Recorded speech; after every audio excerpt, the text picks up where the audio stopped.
యేసుని ప్రేమ ఛానల్ కి స్వాగతం. దయచేసి ఈ ఛానల్ ని లైక్ చేయండి, షేర్ చేయండి, సబ్స్క్రైబ్ చేయండి. తెలుగు డైలీ ఆడియో బైబిల్ యోబు గ్రంథము 23వ అధ్యాయము. అప్పుడు యోబు ఈలాగున ప్రత్యుత్తరమిచ్చెను. నేటి వరకు నేను మొరలిడుచు తిరుగుబాటు చేయుచున్నాను. నా వ్యాధి నా మూలుగు కంటే భారముగానున్నది. ఆయన నివాస స్థానమునొద్ద నేను చేరునట్లుగా ఆయనను ఎక్కడ కనుగొందునో అది నాకు తెలియబడునుగాక. ఆయన సన్నిధిని నేను నా వ్యాజ్యమును విశుద్ధపరచెదను, వాదములతో నా నోరు నింపుకొనెదను. ఆయన నాకు ప్రత్యుత్తరముగా ఏమి పలుకునో అది నేను తెలుసుకొందును. ఆయన నాతో పలుకు మాటలను గ్రహించుకొందును. ఆయన తన అధిక బలము చేత నాతో వ్యాజ్యమాడునా? ఆయన అలాగు చేయక నా మనవి ఆలకించును. అప్పుడు యథార్థవంతుడు ఆయనతో వ్యాజ్యమాడవచ్చును. కావున నేను ఎన్నటికినీ నా న్యాయాధిపతి వలన శిక్షనందకపోవదును. నేను తూర్పు దిశకు వెళ్ళినను ఆయన అచ్చట లేడు, పడమటి దిశకు వెళ్ళినను ఆయన కనబడుటలేదు. ఆయన పనులు జరిగించు ఉత్తర దిశకు పోయినను ఆయన నాకు కానవచ్చుటలేదు. దక్షిణ దిశకు ఆయన ముఖము త్రిప్పుకొని ఉన్నాడు, నేను ఆయనను కనుగొనలేను. నేను నడుచు మార్గము ఆయనకు తెలియను. ఆయన నన్ను శోధించిన తరువాత నేను సువర్ణము వలె కనబడుదును. నా పాదములు ఆయన అడుగుజాడలు విడువక నడిచినవి. నేను ఇటు అటు తొలగక ఆయన మార్గముననుసరించితిని. ఆయన పెదవుల ఆజ్ఞను నేను విడిచి తిరగలేదు. ఆయన నోటి మాటలను నా స్వాభిప్రాయము కంటే ఎక్కువగా ఎంచితిని. అయితే ఆయన ఏకమనస్సు గలవాడు, ఆయనను మార్చగలవాడెవడు? ఆయన తనకిష్టమైనది ఏదో అదే చేయును. నాకు విధింపబడిన దానిని ఆయన నెరవేర్చును. అట్టి పనులను ఆయన అనేకముగా జరిగించువాడై ఉన్నాడు. కావున ఆయన సన్నిధిని నేను కలవరపడుచున్నాను. నేను ఆలోచించినప్పుడెల్లా ఆయనకు భయపడుచున్నాను. దేవుడు నా హృదయమును కృంగజేసెను, సర్వశక్తుడే నన్ను కలవరపరచెను. అంధకారము కమ్మియుండినను, గడాంధకారము నన్ను కమ్మియుండినను నేను నాశనము చేయబడియుండలేదు. యోబు గ్రంథము 24వ అధ్యాయము. సర్వశక్తుడగువాడు నియామక కాలములను ఎందుకు ఏర్పాటు చేయడు? ఆయన నెరిగియున్నవారు ఆయన దినములను ఎందుచేత చూడకున్నారు? సరిహద్దు రాళ్లను తీసివేయువారు కలరు. వారు అక్రమము చేసి మందలను ఆక్రమించుకొని వాటిని మేపుదురు. తండ్రిలేని వారి గాడిదను తోలివేయుదురు. విధవరాలి ఎద్దును తాకట్టుగా తీసుకొందురు. వారు మార్గములో నుండి దరిద్రులను తొలగించి వేయుదురు. దేశములోని బీదలు ఎవరికినీ తెలియకుండా దాగవలసి వచ్చెను. అరణ్యములోని అడవి గాడిదలు తిరుగునట్లు బీదవారు తమ పనిమీద బయలుదేరి వేటను వెదుకుదురు. ఎడారిలో వారి పిల్లలకు ఆహారము దొరుకును. పొలములో వారు తమ కొరకు గడ్డి కోసికొందురు. దుష్టుల ద్రాక్ష తోటలలో పరిగ ఏరుదురు. బట్టలు లేక రాత్రి అంతయు పండుకొనియుందురు. చలిలో వస్త్రహీనులై పడియుందురు. పర్వతముల మీది జల్లులకు తడిసియుందురు. చాటులేనందున బండను కౌగలించుకొందురు. తండ్రిలేని పిల్లను రొమ్ము నుండి లాగువారు కలరు. వారు దరిద్రుల యొద్ద తాకట్టు పుచ్చుకొందురు. దరిద్రులు వస్త్రహీనులై బట్టలు లేక తిరుగులాడుదురు. ఆకలిగొని పనలను మోయుదురు. వారు తమ యజమానుల గోడల లోపల నూనె గానుగులను ఆడించుదురు. ద్రాక్ష గానుగులను త్రొక్కుచు దప్పిగలవారై యుందురు. జనముగల పట్టణములో మూలుగుదురు. గాయపరచబడిన వారు మొర్రపెట్టుదురు. అయినను జరుగునది అక్రమమని దేవుడు ఎంచడు.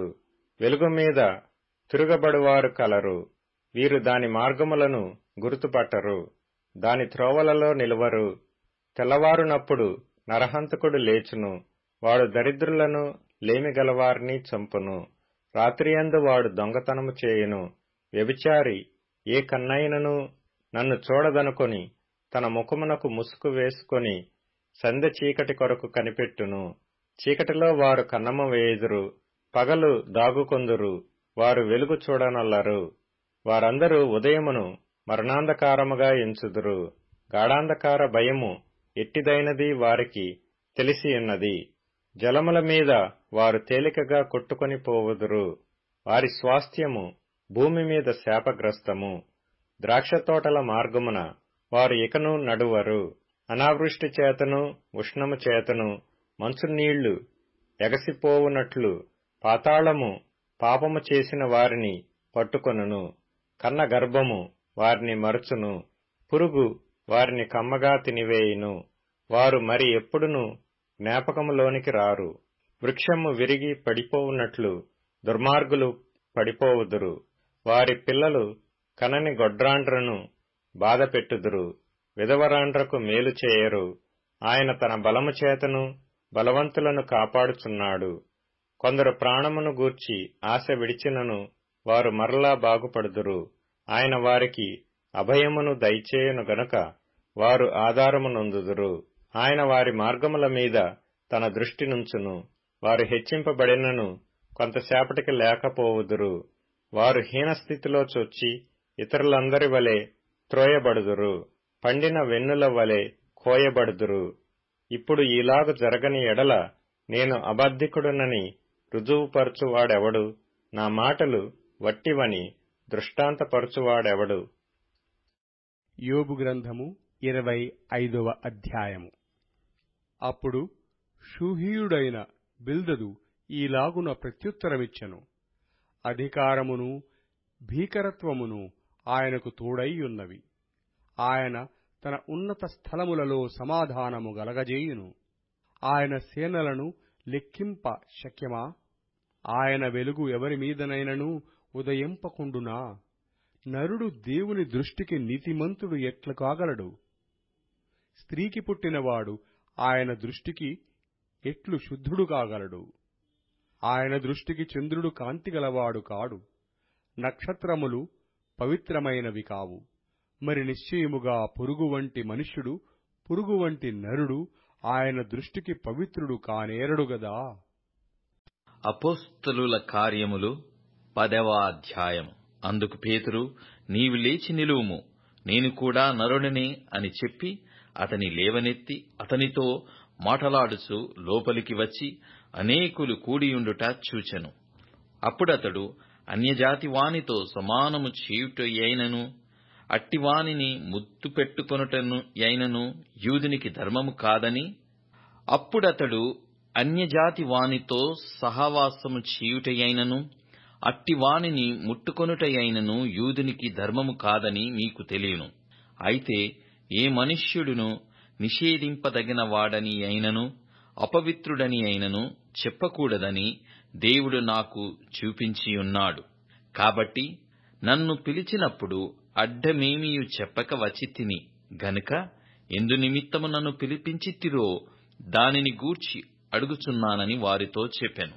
అందుకు కొర్నేలి, 4 దినముల క్రిందట పగలు 3 గంటలు మొదలుకొని ఈ వేళ వరకు నేను ఇంట ప్రార్థన చేయుచుండగా ప్రకాశమానమైన వస్త్రములు ధరించిన వాడొకడు నా ఎదుట నిలిచి, కొర్నేలి, నీ ప్రార్థన వినబడెను.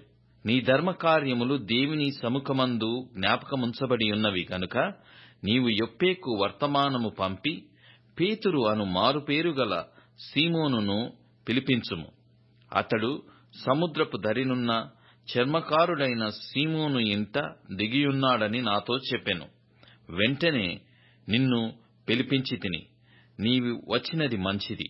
ప్రభువు నీకు ఆజ్ఞాపించియున్నవనియు వినుటకై ఇప్పుడు మేమందరము దేవుని ఎదుట ఇక్కడ కూడియున్నామని చెప్పెను. అందుకు పేతురు నోరు తెరచి ఇట్లనెను, దేవుడు పక్షపాత్ కాడని నిజముగా గ్రహించియున్నాను.